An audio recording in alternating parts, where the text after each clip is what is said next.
ចំណាប់អារម្មណ៍ការសម្រាប់ជំរួលវគ្គសិក្ខាសាលាចំនួន2ថ្ងៃនេះខ្ញុំមានអារម្មណ៍សប្បាយរីករាយហើយពេញចិត្តនឹងប្រធានបទហើយយកមកសម្រាប់ជំរួលដល់លោកស្រីនាយកនាយិកាចំពោះនាងខ្ញុំផ្ទាល់នាងខ្ញុំគិតថាការសិក្ខាសាលានេះគឺមានសារៈសំខាន់ខ្លាំងមែនទែនសម្រាប់ថ្នាក់ដឹកនាំលោកនាយករងជាពិសេសដូចជានាងខ្ញុំជានាយករងទៅឡើងថ្មីមានបទពិសោធន៍តិច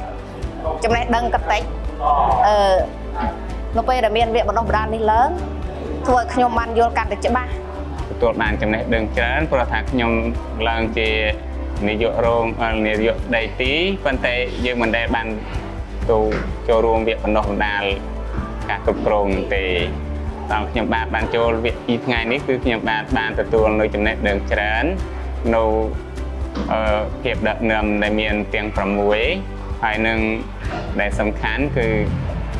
ភាពដឹកនាំជារួមហើយមួយទៀតគឺការថែរក្សាសុខុមាលភាពជីវិតនិងការងារឲ្យស្មើគ្នាខ្ញុំយល់ឃើញថាល្អខ្លាំងព្រោះជាលើកទី1ដែលបានជួបជុំលោកនាយកនាយិកាសាលានៅខាងស្រុកស្រីស្នំនាងខ្ញុំនឹងយកចំណេះដឹងដែលបានរៀននៅ2ថ្ងៃនេះយកទៅអនុវត្តបន្ថែមនៅសាលារៀនរបស់នាងខ្ញុំដើម្បីឲ្យមានការអភិវឌ្ឍជាងមុនសម្រាប់ខ្ញុំផ្ទាល់ខ្ញុំក៏រៀនសូត្របានច្រើនដែរពីបទពិសោធន៍ទាំងអស់នេះដែលអាចជួយពង្រឹងទៅលើស្មារតីក៏ដូចជាសមត្ថភាពរបស់ខ្លួនឯងផ្ទាល់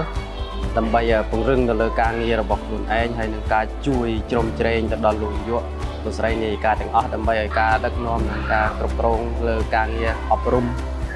ទាំងអស់មានជំហររឹងមាំដើម្បីបន្តកិច្ចការងាររបស់គាត់ហ្នឹងទៅតាមគោលដៅដែលក្រសួងគាត់បានកំណត់បាទ